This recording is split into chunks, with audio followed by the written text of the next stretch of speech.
নির্বাচন কার্যালয় সম্পর্কে জানতে চাই। নির্বাচন কার্যালয়ে এখন যে কার্যক্রম চলছে সে সম্পর্কে খোঁজ খবর রাখছেন আমাদের সহকর্মী হাসান মিসবাহ। মিসবাহ, কি অবস্থা দেখছেন? যেহেতু আর মাত্র ৪৮ ঘন্টারও কম সময়ের বাকি, আপনি যেহেতু সেগুনবাগিচে আছেন, এখান থেকেই তো আসলে সব ধরনের ডিসিশন নেওয়া হয় এবং ব্যালট বাক্স থেকে শুরু করে নির্বাচনে যে সরঞ্জাম সেগুলো প্রত্যেকটি কেন্দ্রে পাঠানোর যে প্রক্রিয়া সেটি ইতিমধ্যেই শুরু হয়েছে। নিশ্চয়ই সবশেষ কি আপডেট আছে জানাবেন? দৃষ্টি বিভাগীয় কমিশনারের কার্যালয় অর্থাৎ রিটার্নিং কর্মকর্তার কার্যালয়ে আজকে তেমন কোনো ব্যস্ততা নেই।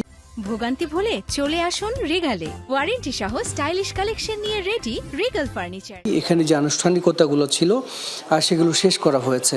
রিটার্নিং কর্মকর্তা এই মুহূর্তে তিনি ফরিদপুরে আছেন। ফরিদপুরে 5টি জেলার নিরাপত্তা, সেখানে সার্বিক নির্বাচনী ব্যবস্থা নিয়ে সেখানে 5 জেলার ডিসিকে নিয়ে তিনি সেখানে বৈঠক করবেন। সেখানে স্বরাষ্ট্র উপদেষ্টাও অংশ নেওয়ার কথা।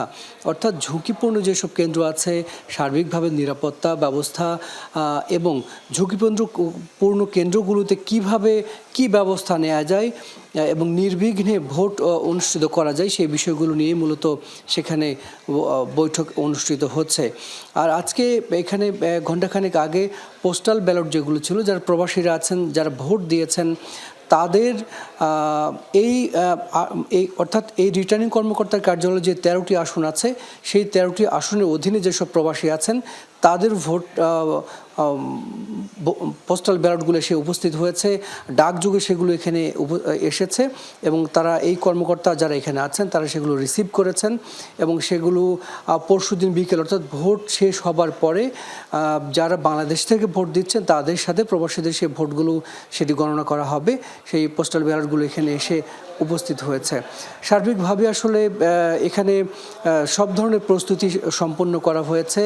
আগামীকালকে বিভিন্ন জায়গায় কেন্দ্রগুলোতে ব্যালট বক্স সহ যেসব সরঞ্জাম আছে সেগুলো পৌঁছে দেওয়া হবে এবং মূলত রিটার্নিং কর্মকর্তার কার্যালয়ের এখন যে সবচেয়ে বড় কাজ সেটি হচ্ছে যে ভোট গণনা হবার পরে